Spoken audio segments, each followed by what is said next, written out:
All right, well, it is 1 minute after 11 now, so we probably should go ahead and get started Okay. on this program. Well, we're going to have an intimate group this morning, it looks like. It looks great. I think either I overwhelmed everybody with too much information or the weather's just too nice. So I'll vote for the latter. But I wanted to just mention at the outset that that was a lot of information last week. I apologize, it was a little bit more than I realized. But this week, it's your turn to tell me what you think you ought to be doing, we ought to be doing, how we make this change. So today it's really more, I want to hear from everybody else. So with that in mind, I want to start by just asking a question of everybody. You know, for those who were able to join us last week, what were your actions? What did you observe that was surprising or inspiring or made you worried? Just go ahead and share. We can do this what they call popcorn style.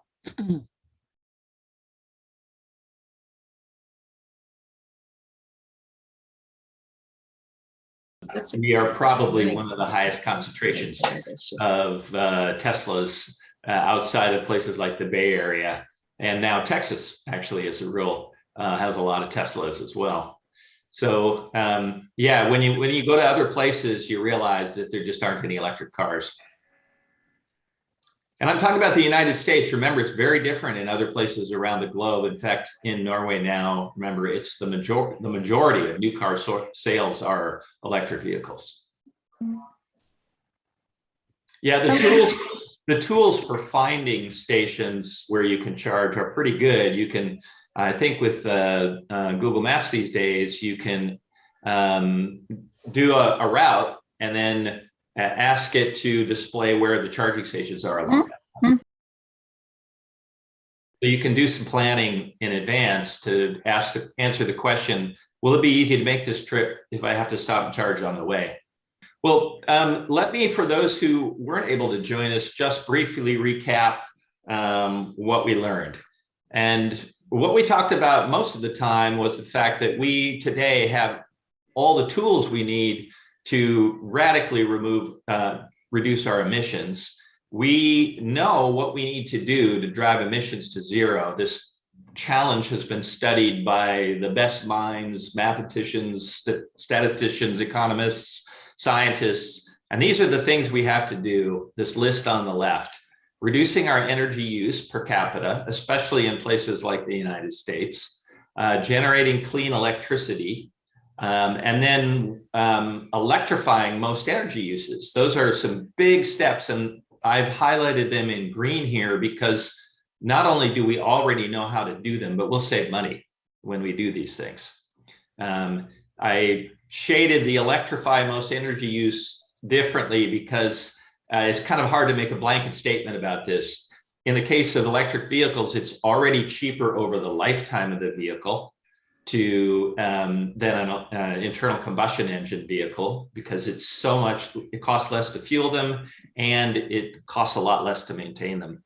But in a couple of years, as batteries continue to decline, they'll be cheaper initially as well. It's not necessarily true for example, replacing natural gas as your home heating fuel with electricity. That is probably going to cost you right now, and you won't make it up by savings in your energy bill. So the prices need to come down for those tools to make it immediately beneficial for you. The next couple of things we need to do are we understand how to do them technically. We don't yet know how to do them very cost effectively. So like we know how to make fuels that are liquid that don't emit greenhouse gas emissions, things like hydrogen and biofuels, but it's expensive and we don't have the supply chains built out yet so that we can reliably get large quantities of those fuels to where they're needed. So things like airplanes remain a really big challenge for us. We can't yet fly an airplane with zero emissions. Sustainable aviation fuels are just hard to get. Switching to low carbon materials, replacing the current cement and steel with new formulations that don't have such high emissions is something that we know how to do technically, but we don't have the big factories and all the companies that are involved in distributing these in place yet to do it at any significant scale. And then I put enhancing our natural carbon sinks as something that we do know how to do it, but it's not something we can get paid to do right now. It's not going to save us money. If we're going to try to make our forests healthier, we're going to have to spend the money to thin them. And we're going to have to and protect them from fire. If we're going to stop, using up peat bogs for things like peat moss, that's going to cost us money right now. The last one is one that we have to do that we don't yet understand how to do very well, and that's to create artificial carbon sinks. So there's a lot of science yet to be done and engineering work to be done. But the overall picture is really clear now. We have all the tools we need to solve this problem. And if we do spend the money to do it, it'll cost us less than it cost us to fight the Iraq War. In fact, if we could factor in all the health improvements that would come from better air quality, it would probably benefit us immediately financially to make this transition. So that poses the hard, question, why aren't we doing it? Why aren't we doing it? We have all these things we can do. Why aren't we doing them? So I wanted to spend a day mostly puzzling on that challenge and getting you to, because you're all very well educated and have thought a lot about these issues. And I think most of what you need to do to become part of the solution to this challenge. So I thought we'd talk about that now. So I'm going to get out of the full screen mode so I can take some notes. So what I wanted to do next was simply ask you, again, popcorn fashion, or you can use the raise hand feature. And Susan's going to help me because it's a little hard to see everybody while I'm taking some notes here. But if you can just tell me the things you know about today that you could do, and let's try to break them into two categories. One is that it doesn't cost very much or take much time. And the other one is that, yeah, it's a big commitment, either financially or in terms of your time. So what are the things that come to mind? All right, well, these are definitely all good. Let me share with you a list that I've kind of compiled over time, having studied this issue a bit, and see how it compares to what we talked about. So here's the list that I'm aware of, and I did number them approximately in the order of their impact. So one of the things I noticed about your list is that without a little bit of further development, you didn't think about just things that stop burning gas or oil or, what we call natural gas, which isn't really natural, fracked gas, that we just have to stop burning those things because that's where the emissions come from. So anything you can do that results in less energy being used, because a lot of it still is, even if it's electricity, it comes from fossil fuels, or less burning of fossil fuels. That's what we have to really focus on. So that's why you'll see at the top of this list, flying less and driving less are the two biggest ones that you can do. Most people aren't aware of this, but I ran the numbers once. And if you take a family of 4 to Hawaii for a vacation, you create more emissions than using your car and driving at 12,000 miles in a year. So that one plane flight kind of undoes, entire or amounts to an entire car's worth of use for a year. So we don't think about those kinds of things. But if you can, for example, take shorter flights, we've done this recently. Before we started thinking about this, we were taking the kids to places like Italy and New York and Hawaii. And now we've done more trips to Colorado or Alaska. These are regional trips. So the amount of flying is less than half. So those two are really should be at the top of everybody's list. There's another one that if you haven't done it yet, I encourage you to just do it next weekend.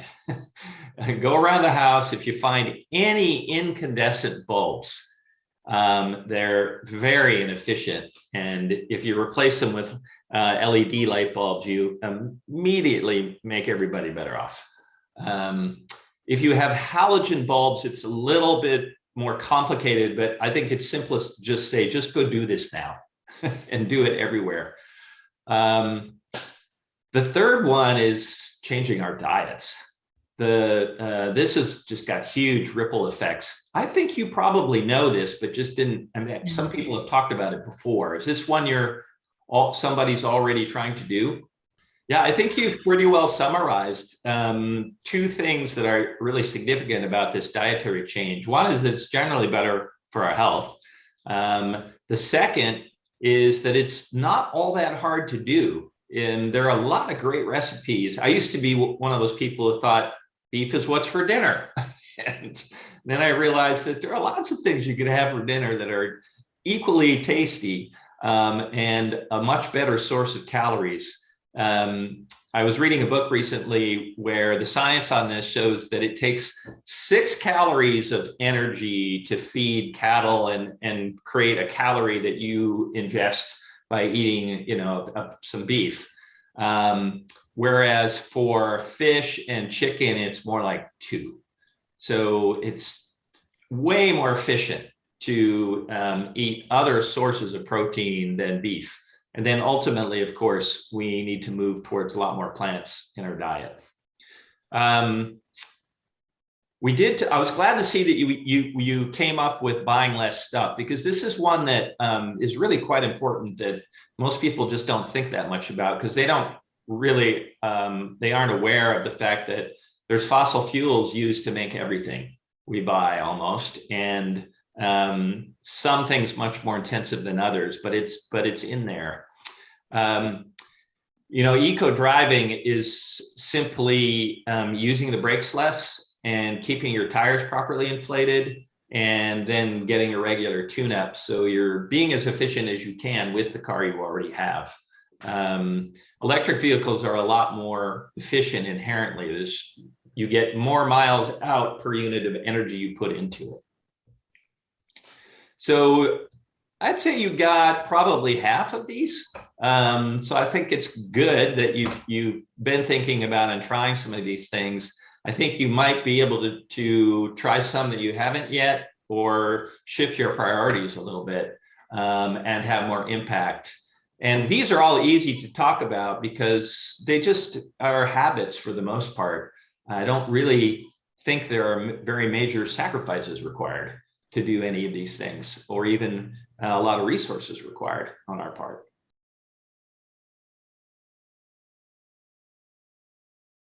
Thank you for bringing that up, because you're getting a little ahead of us. I meant to say earlier that today we're going to talk about this in 3 parts. We're going to talk about what we can do, what we control these as household managers first. Then we're going to talk about what we can do as a congregation, as a faith community. And then, time permitting, we'll talk more about what we can do as citizens, voters, either at the local, state, federal levels. But that is absolutely critical.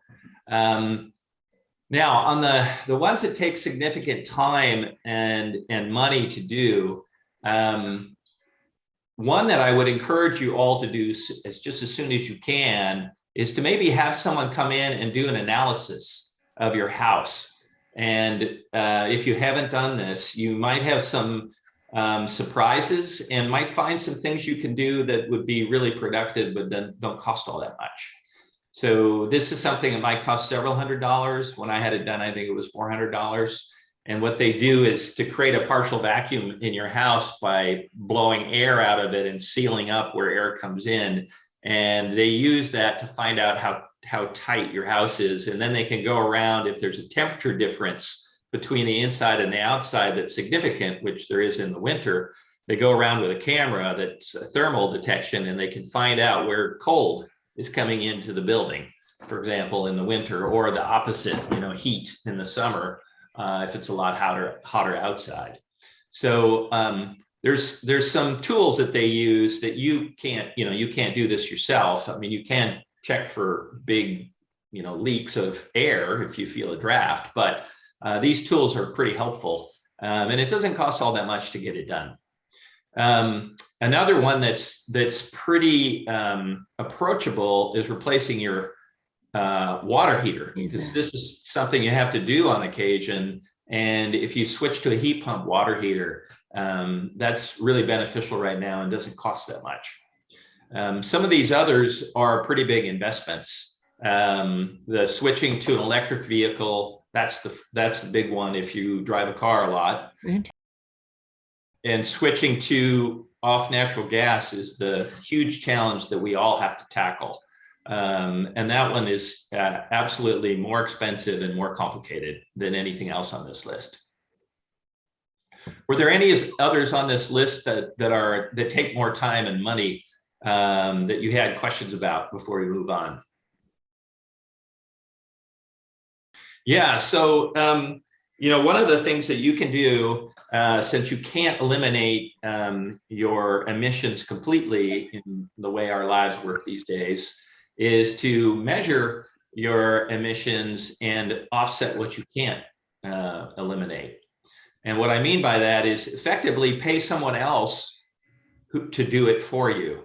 And that could take the form of giving a stove that's really efficient to someone who today in some third world country is burning trees to try and heat their dinner. That in itself would improve their air quality a lot, as well as use a lot less fuel and therefore generate less emissions. So there are things like that you can do that are more philanthropic. The one that I personally have been using to neutralize our carbon impact as a household is to pay farmers to store more carbon in the soil.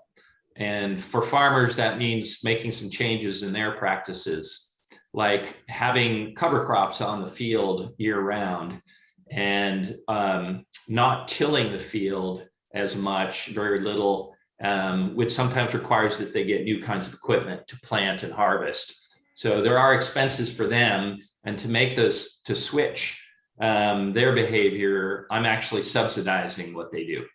And I do that through a Seattle company called Nori. If you go to nori.com, you can learn more about the programs they have to help farmers change their practices in ways that put more carbon in the soil. Well, let's talk next then about what we can do as a faith community. And I want to do the same kind of exercise. Let's add a little structure though to it. I know that a congregation is also kind of like a household manager in that they have facilities and they have things taking place in those facilities that require the use of energy and resources. So you can think about a number of the tools we just talked about, they apply here as well. But then the difference, of course, is that you're a much larger group, and there are things that you could do because you're a larger group that would be really beneficial, and you might be able to help each other out. So give some thought to those different kinds of approaches. So what are the things that you can think of at St. Andrews that you think you could do that would help reduce the impact of the congregation as a whole? So if you think about that list we were just looking at as households, are there things on that list that you think need to be investigated for the St. Andrews congregation as well? So far, these things are all about the facilities. What else can we do to make a difference as a congregation that isn't just about the facilities? But what I'm kind of fishing here for something that hasn't come up yet, which is St. Andrews is what? Okay, let's say 300 households. 300 households vastly overwhelms the impact of what is, frankly, a pretty tightly managed facility. Although, there could be some investment made that would help it reduce its use of energy even further. What can we do about the 300 households? I've noticed something since it's been sometime within the past year. caring for creation is in the weekly prayers. I'm not sure it always was, or at least it's more explicit than it's been in the past. That strikes me as one of the things as pray about it more. We're a faith community. That will hopefully cause people to think more about what they can do and what their responsibility is. I'll put that on this side because it would require some people committing some time.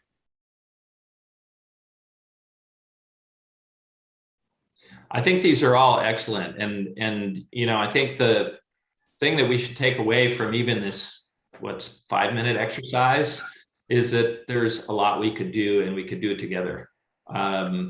The facility itself, the big change would be to replace natural gas with electricity as the fuel you use to heat and cool the buildings and the water that you use in the buildings.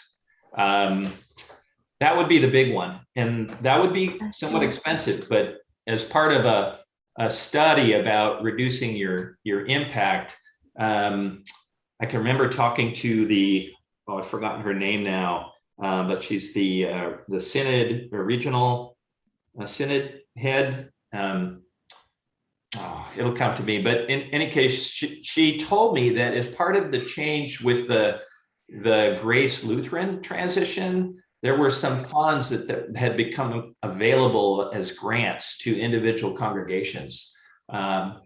That was pre-COVID, so it's probably might have been used by now. But I think my point is simply that we might, if we were focused on it, we might find sources of help to make some of these upgrades that would be needed in the facility, because replacing the furnaces with heat pumps would be a big upgrade. That would be a very significant thing. Well, my advice is to focus on anything that burns fossil fuels. That's where you got to go first, because that's the problem in a nutshell. That's the thing we have to stop doing to avoid catastrophic levels of climate change. But a lot of these things that we've talked about are definitely supportive. And I've noticed that in past workshops I've done is that people here in this region in particular, and maybe it's the country as a whole, they do think a lot about recycling. It's top of mind.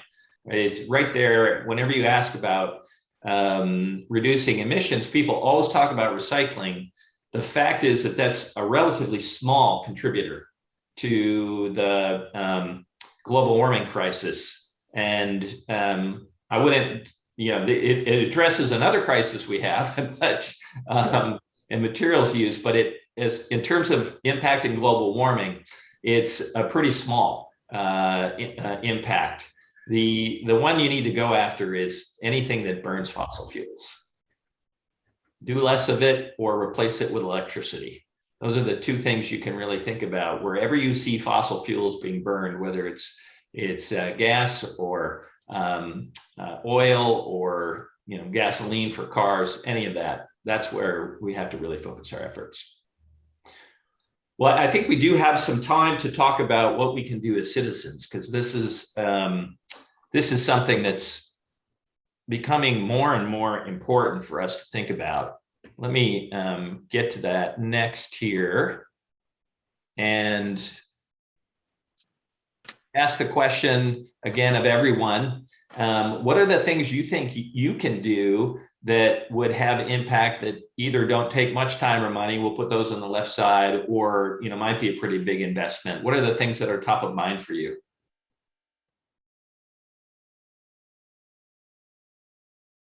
The drawdown project is something that I encourage you to go look at. If you haven't yet, you can go browse the website at your convenience. There's also this really beautiful coffee table book that they created.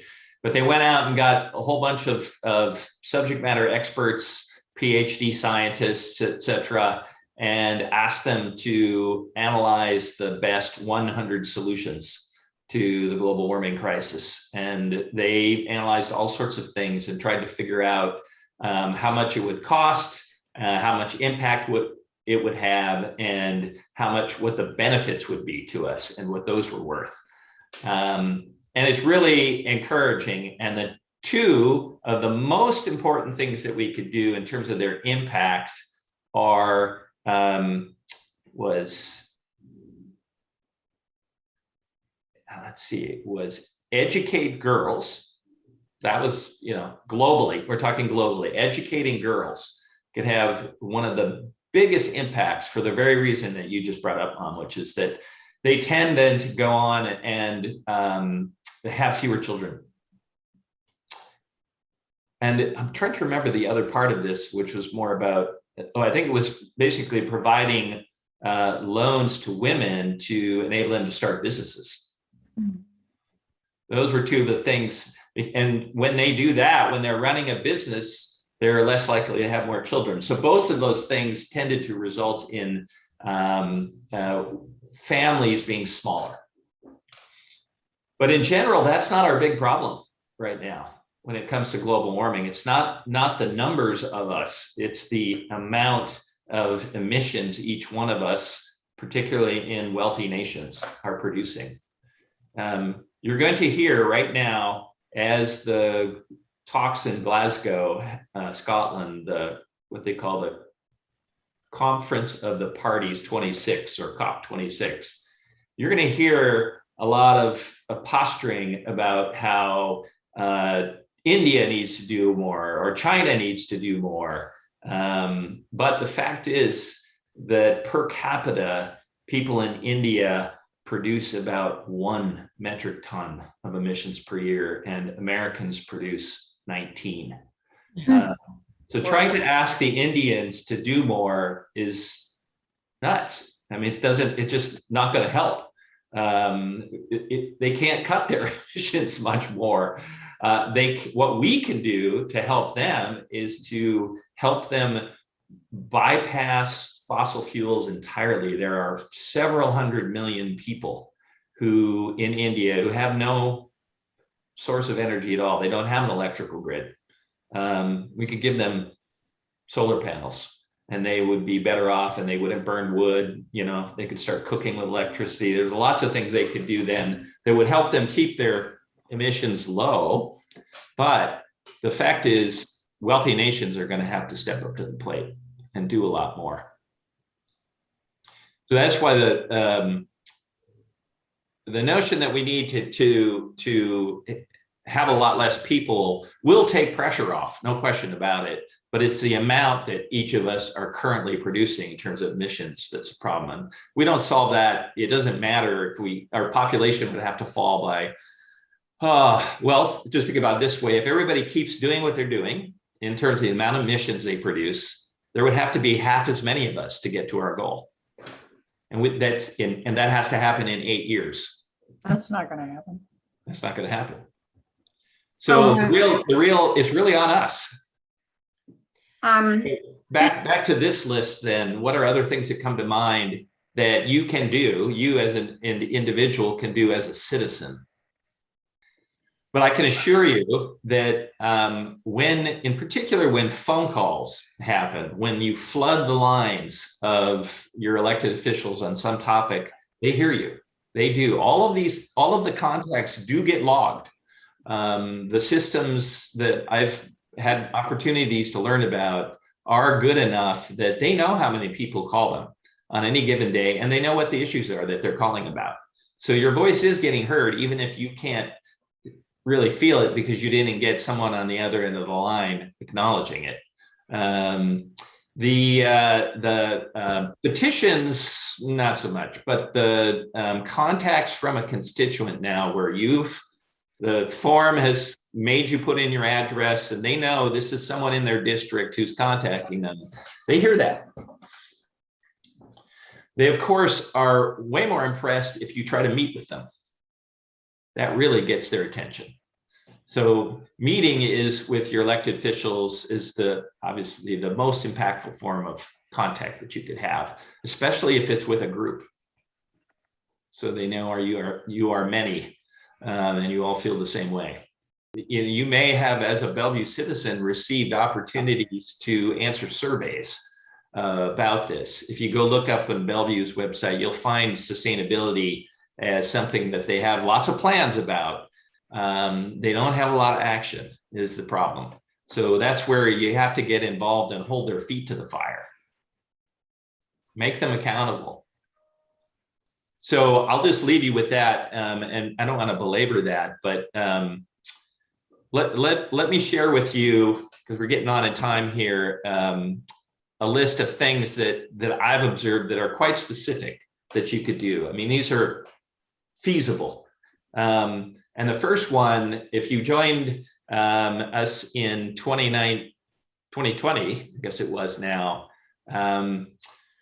we modeled motivational interviewing and how to talk to people about climate change. But this is not so hard anymore. The thing that most people don't realize is that the vast majority of Americans are either alarmed or very concerned about climate change. The press gives a lot of attention to people who are deniers or whatever, but they're vanishingly small in number. We mostly are worried about this problem. What we haven't yet taken the step of getting into action. We worry about it, but we don't do anything about it yet. We talked about voting for climate champions. That's easy. That means you just have to do a little research when you're voting and try and understand what their positions are. The other thing I've gotten a habit of is just calling a member of Congress occasionally. It takes a couple of minutes. There are tools that organizations like Citizens Climate Lobby have that make this super simple. They'll even ping you on your cell phone, tell you it's your turn this month to call. And then you go to their website and they'll give you the script and give you the phone number. And in 15 minutes, you're done. So it's really quite efficient to do. And you can do the same thing with your state legislators. They want to hear from you too. And city council meetings are always open. You can go and stand up and ask a question. And it's good thing to do, to have them hear from you. Again, especially if you come as a group, that gets their attention. And then lastly, there are a lot of people who are working hard every day to try and influence policy, and they need our financial support. It can be at a small level, $100, can if it's consistent, can be meaningful. Or if you have the means, you can be investing thousands of dollars. So I put that on both sides of the ledger here. It can be something you do in a small way or in a large way. You'll notice that what I list on the right is just a repeat on the left, but it involves doing it as a group. And that has so much more impact. There's one thing that you could do.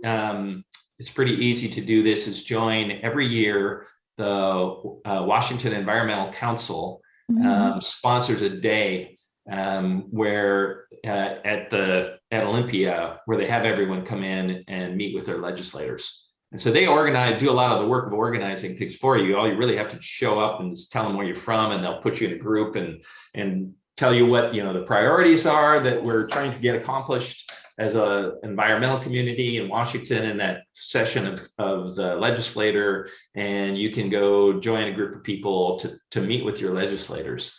I moved my voter registration from Bellevue to Leavenworth in 2017 because I felt like I felt what I was doing was futile locally, because my legislators more or less agreed. But now I have reason to talk to legislators who don't agree necessarily, or don't make it a priority. Some will say, oh, I completely agree with you, this is a very important problem, and then they don't do anything about it. Or they vote against everything that comes up that would actually do something about it. And that's because they don't hear from people who care about this issue enough. So I moved my voter registration. I don't know if any of you have property in red counties in Washington. It's very simple, since you pay taxes there, to just go to the Secretary of State and move your voter registration. And that would change your situation significantly. But the most important thing here is to recognize that if you do this with other people in an organized group, you're going to have a lot more impact than if you just occasionally, out of frustration, get online and fill out a form or make a phone call. So that's where this kind of doubles back to what you can do as a congregation, because one of the things you can do as a congregation is get organized and start asking, for our officials to treat the planet like it is God's creation and needs to be cared for. All right, I'm going to get off my soapbox now. You know, if anyone is interested in doing more and wants to get organized, I am happy to support you in that and make some suggestions or point you to information that I think is good quality and helpful. So feel free to ask, is what I'm saying. There's one thing I want to leave you with before we close today, and that is that there is a surprising amount of consensus on the fact that we need to do more. And there is a lot of polling that suggests that majorities of both Democrats and Republicans, these are registered voters, would agree that we need to do things like fund public transportation at higher levels, or provide funds to make our buildings more efficient, give tax rebates on cars and solar panels and on efficient appliances. Now it starts to get there's a little less support amongst some Republicans, but the younger Republicans are fully committed to requiring corporations to disclose their impact, the emissions that they generate through the products they make and the activities they conduct, to regulating carbon dioxide as a pollutant like other pollutants. And there's one that's not on this list because it's right on the edge, and that is putting a price on carbon emissions and giving the money back to households. That has very high levels of support amongst younger conservatives in this country. So there's a surprising amount of room for agreement. It's not to say that the priorities are the same. These are not things that, for the most part, Democrats and Republicans agree on how important they are, but they do support this action being taken. So that gives me reason to believe that there's room for legislation here that would address some of these things and advance some of these solutions. So it's not futile. We're not hopelessly divided. There's a lot more attention given to the divisions because it gathers more eyeballs. It's more shocking or controversial. But there is a lot of room for us to come together around some things that would really make a difference. So I think our time's up today. I want to leave you with something you can put on your refrigerator. Two things. One is there's a couple of numbers here, and I'm just going to ask the question: does anybody know what these numbers are and why I put them up? Do we have to cut our carbon emission in half by 2030?